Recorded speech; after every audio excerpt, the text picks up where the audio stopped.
Assalamualaikum warahmatullahi wabarakatuh. Katanungan, no? Galing kay Salik Adam Manapar. Si Salik ay kaklase ko sa Al-Ma'arif noon sa Baguio. Alhamdulillah. So, ang tanong po niya, sabi po niya,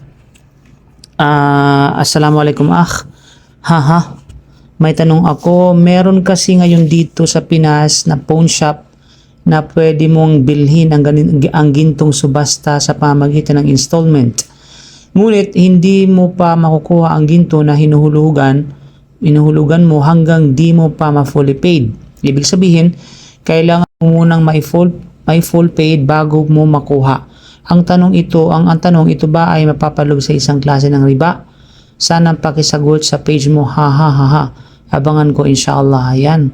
Ang katanungan na ito ay noong pang March 12, 2025. Halos mag-isang taon na, no? Tagal na, subhanallah. Okay, ganito po yan. Sagutin natin sa bismillah wa salatu wassalam ala rasulillah wa ala alihi wa sahbihi ajmain amma ba'd. Wa alaikumussalam wa rahmatullahi wa barakatuh. Kapatid, barakallahu fik akh. Salik Manapar. Pasensya na, ngayon lang nasagot dahil sa loob ng isang taon lang ako babasa ng mga direct messages or DMs sa ating page. By the way, dalayin ko sa Allah kapatid na may dagdagan ka ng Allah ng kapakipakinabang na kaalaman at pagkalooban tayo ng kabuhayang dalisay o halal, no?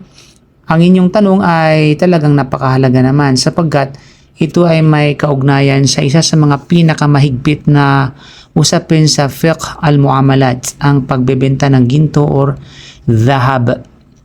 So, pinahintulutan ba ang pagbili ng ginto sa installment kung hindi pa ibinibigay ang ginto hanggat hindi pa fully paid? Okay? So, kung ang ginto ay hindi pa ibinibigay sa bumibili at manatili lamang sa pagmamayari ng pawn shop hanggang sa ganap na mabayaran ng presyo, ang ganitong transaksyon ay sa pangkalahatan, generally speaking, ay pinahihintulutan ng maraming kontemporaryong ulama basta't natutupad ang ilang mahahalagang kondisyon ng Sharia. Ngunit kung naibigay na ang ginto sa bumibili habang ang kabayaran ay hulugan, dito pumapasok ang malaking isyu ng riba an nasi'ah ayon sa pananaw ng karamihan ng mga klasikong fuqaha. Okay? At sinabi ng Propeta sallam hinggil dito sa surah sa Sahih Muslim, "Adh-dhahabu bil-dhahabi wal-fiddatu bil-fiddati mithlan bimithlin yadan biyadin fa idha ikhtalafat hadhihi al-asnafu fabi'u kayfa syi'tum idha kana yadan biyadin." Ang ginto kapalit ng ginto, pilak kapalit ng pilak ay dapat magkapantay at mano-mano. Ibig sabihin hand to hand, agad na pagpapalitan. Kapag magkaiba ang uri, maaari kayong magbenta ayon sa nais ninyo basta't ang palitan ay mano-mano. So bakit nagkaroon ng pagkakaiba ng opinyon? Noong unang panahon, ang ginto at pilak ay mismong salapi or currency. Ito yung currency, original ng currency talaga, yung gold at saka silver. Ngayon, ang ginto ay karaniwang kalakal or commodity at hindi na ginagamit bilang opisyal na salapi sa karamihan ng mga bansa. Dahil dito, nagkaroon ng ijtihad ang ilang kontemporaryong mga kanseho ng fiqh. Ang dalawang kilalang pananaw, unang pananaw, karamihan ng mga klasikong fuqaha hindi pinapayagan ng pagbili ng ginto ng hulugan dahil ang ginto ay kabilang pa rin sa mga ribawi items. Ito ang pananaw ng apat na madhab sa kanilang klasikong mga aklat. Ikalawang pananaw, maraming contemporary ulama, no? Mga contemporary scholars. May ilang kontemporaryong mga scholar at mga Islamic fiqh councils ang nagpahintulot sa credit sale ng alahas sapagkat ang alahas ay hindi na ginagamit bilang salapi kundi bilang kalakal.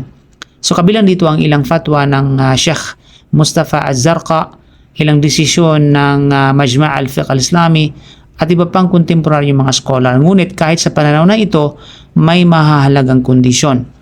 Sa sitwasyon ng iyong inlarawan kapatid, ang proseso ay pipili ka ng ginto, magbabayad ka ng hulugan, hindi mo muna matatanggap ang ginto, manatili ito sa pawn shop, kapag fully paid saka lamang nila ito ibibigay. Sa ganitong sitwasyon, hindi pa nagkakaroon ng actual na qabd o pagkuha o posisyon ng ginto habang may natitirang utang. Kaya't ito ay naiba sa karaniwang installment sale kung saan agad na inililipat ang ginto sa bumibili. Okay? Ngunit may mahalagang kondisyon. Upang maging pinahintulutan, dapat una nakapermi ang presyo. Hindi na maaaring dagdagan ang presyo kapag na late. Pangalawa, walang penalty interest. Kapag may interest, late payment charge bilang tubo, financing fee na katumbas ng interest, ito ay riba. Pangatlo, hindi maaring ibenta ng pawn shop ang parehong ginto sa iba habang ito ay nakalaan na sa bumibili. Kung ang kontrata ay nagtalaga na ng particular na piraso ng ginto para sa bumibili, dapat itong igalang. Pang-apat, walang hiwalay na kasunduan na nagdudulot ng riba. So kung may cancellation, kung umatras ang bumibili, dapat malinaw sa kontrata kung ibabalik ang pera. May na makatwirang administrative deduction lamang kung may tunay na gastos. Hindi ito magiging paraan ng pagkain ng pera ng tao ng walang karapatan. Si Sheikh Ibn Baz rahimahullah ay nagpaliwanag, ay kanyang pinatili niya ang pananaw na hindi pinapayagan ng installment sale ng ginto. Maging si Sheikh Uthaymeen rahimahullah, ganito rin ang kanyang pananaw ayon sa klasikong hadith ng riba. Sa Majma' al-Fiqh al-Islami naman, ang mga kontemporaryong resolution na nagpapahintulot sa ilang uri ng bintahan ng alahas bilang commodity, ngunit may mahigpit na mga kondisyon at hindi ito bukas sa lahat ng anyo ng installment arrangements.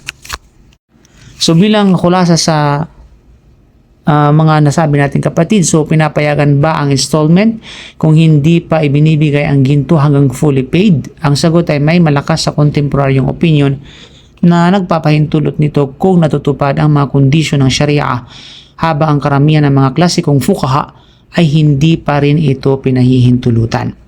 Kailan ito magiging riba? Kung may interest, penalty o ipinasa na ang ginto habang ipinagpapaliban ng kabayaran ayon sa pananaw ng karamihan ng mga fuqaha. Ano ang dapat iwasan? Late payment interest, dagdag na tubo dahil sa pagkakaantala, at anumang kondisyon na naglalaman ng riba o garar. Malinaw? So dahil kapatid, ang usapin ng pagbili ng ginto sa installment ay kabilang sa mga contemporaryong isyong may umiiral na ikhtilaf o pagkakaiba ng opinion, ang isang Muslim ay nararapat na maging maingat talaga. Ang sinumang nagnanais na umiwas sa anumang pagdududa ay mas malaking kapanatagan sa kanyang relihiyon. Kasi sinabi ng Prophet sallam, "Da'ma yaribuka ila ma la yaribuk." Rawahu Tirmidhi. Iwanan mo mga bagay na nagdudulot sa iyo ng pag-alinlangan at piliin mo ang hindi nagdudulot ng pag-alinlangan. So kung may ligtas na alternatibo tulad ng pagbili ng ginto sa cash o sa paraang malinaw na walang issue ng riba, ito ang mas mainam at mas nakapagbibigay ng kapanatagan sa puso. Okay? Allahu alam. Kapatid, naway justify natin ang iyong kasagutan sa iyong katanungan. So Allahu alam bisawab. Subhanaka bihamdika asyhadu an la ilaha illa anta astaghfiruka wa atubu ilaik. Assalamu alaikum warahmatullahi wabarakatuh.